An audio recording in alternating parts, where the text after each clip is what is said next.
Saudara-saudari, marilah kita mendengarkan renungan dengan judul Mengasihi seperti Yesus,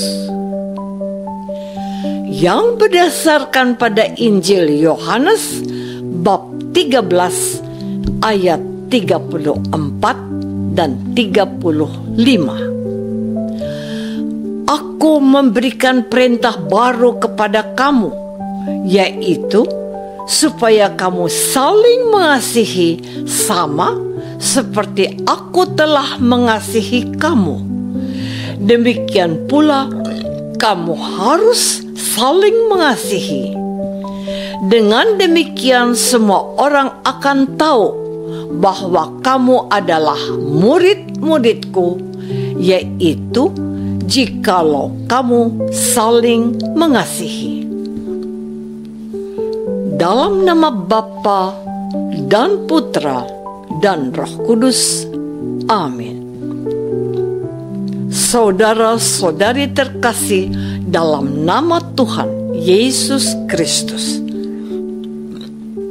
tanpa terasa kita sudah memasuki minggu kelima masa Paskah. Selama hari-hari ini kita menikmati suasana sukacita karena Tuhan Yesus yang wafat dan disalibkan itu sudah bangkit dari antara orang mati. Menarik bahwa Injil yang diwartakan oleh liturgi gereja pada hari ini adalah firman Tuhan Yesus yang dikatakannya sebelum dia ditangkap dan disalibkan. Yesus berkata bahwa dia akan pergi ke tempat di mana para muridnya tidak akan dapat mengikutinya. Lalu ia meninggalkan perintah baru yang mengisyaratkan apa yang akan dilakukannya untuk para muridnya. Firman-Nya, aku memberikan perintah baru kepada kamu, yaitu supaya kamu saling mengasihi sama seperti aku telah mengasihi kamu. Demikian pula kamu harus saling mengasihi.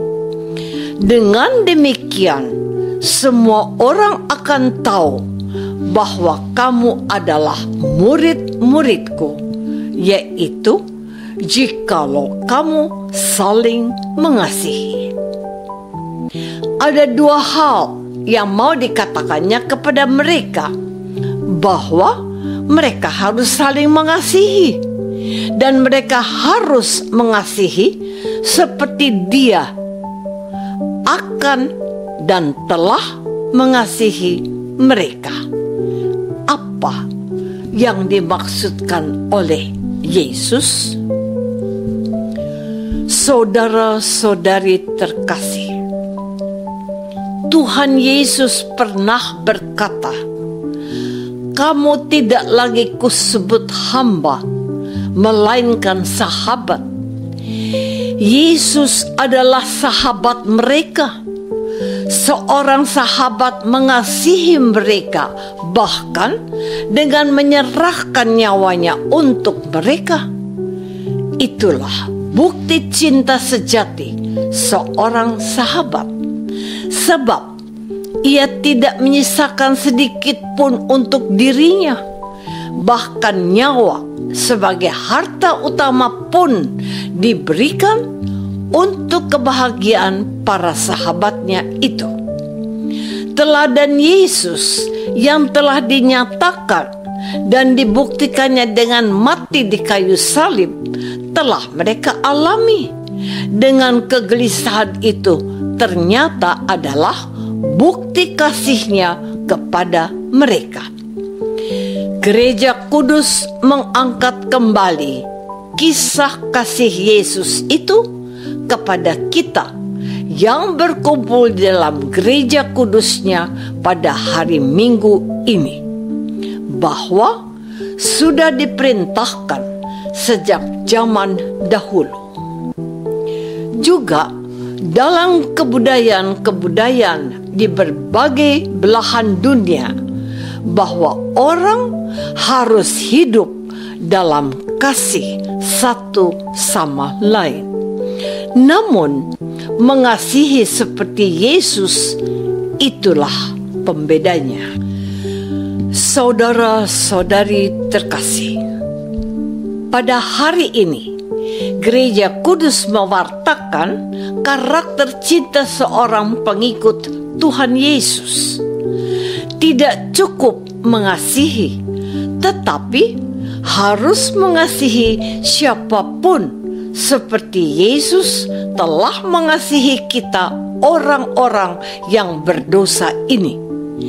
Ia menghendaki semua orang diselamatkan olehnya, dan untuk membuktikan itu, ia rela wafat di kayu salib. Semasa hidupnya yang relatif singkat di hadapan umum, yaitu kurang lebih 3-4 tahun itu, ia telah mengajarkan bahwa orang harus mengasihi dengan sungguh-sungguh, bukan membalas yang jahat dengan yang jahat, melainkan dengan kebaikan. Bukan membenci orang yang memusuhi kita, tapi mengasihi mereka, mengampuni mereka, dan mendoakan mereka, serta berbagi dengan mereka kalau mereka membutuhkan bantuan. Firman-Nya, apabila kamu mengasihi orang yang mengasihi kamu, apakah upahmu? Bukankah pemungut cukai juga berbuat demikian? Bukankah semua orang yang bukan Kristen juga melakukan hal seperti itu? Tapi kamu adalah muridku. Kamu harus menunjukkan identitasmu sebagai muridku, yaitu jikalau kamu hidup saling mengasihi, sama seperti aku telah mengasihi kamu. Pertanyaan Tuhan Yesus kepada kita hari ini, apakah lebihnya kamu dari mereka itu? Ada faktor lebih yang diajarkan oleh Tuhan Yesus dalam ajaran kasih-Nya. No dendam, no amarah, no benci. Yang ada hanyalah mengasihi dengan cara mengampuni 70 kali 7 kali dan mendoakannya agar orang itu kembali ke jalan benar. No balas dendam. Kalau kita disakiti, mengertikah kamu akan firman ini?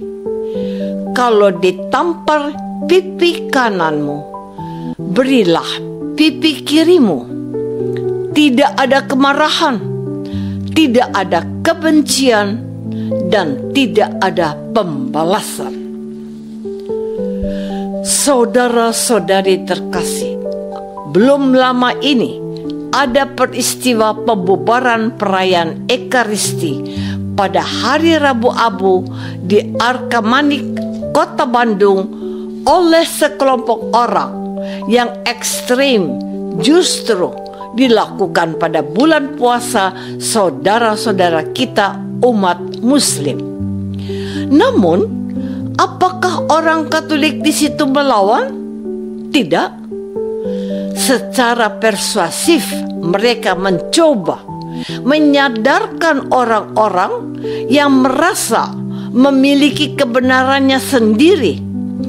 Untuk orang-orang yang seperti itu, kita harus memiliki tingkat kesabaran yang prima dan teruji. Jangan kita terbawa dalam arus emosi, tetapi mencoba memahami kekeliruan mereka. Harus diakui, apa yang diminta Yesus untuk mengasihi dalam kondisi seperti dirinya bukanlah perkara mudah. Tapi kita sedang diingatkan bahwa kita adalah anak-anak Allah. Maka karakter Yesus sebagai putra Allah yang dimeteraikan melalui sakramen baptis, itulah yang harus kita hidupi dan hayati. Para martir rela meregang nyawanya, bahkan mengampuni orang yang menganiaya mereka, seperti Santo Stefanus. Marilah kita mohon rahmat Tuhan untuk bisa menjalankan karakter Yesus, mengasihi seperti Dia mengasihi kita. Apakah aku sudah berusaha mengasihi semua orang seperti Yesus mengasihi aku? Marilah kita berdoa. Bapa yang Maha Baik, Yesus menghendaki kami menyatakan kasih-Mu yang mencintai semua orang. Dialah contohnya, sebab Dia mengasihi dan mengampuni kami dengan wafat di kayu salib. Bantulah kami menyatakan kasih Yesus dalam hidup kami. Amin. Semoga kita semua selalu dinaungi dan dibimbing oleh berkat Allah yang Maha Kuasa, dalam nama Bapa dan Putra dan Roh Kudus. Amin.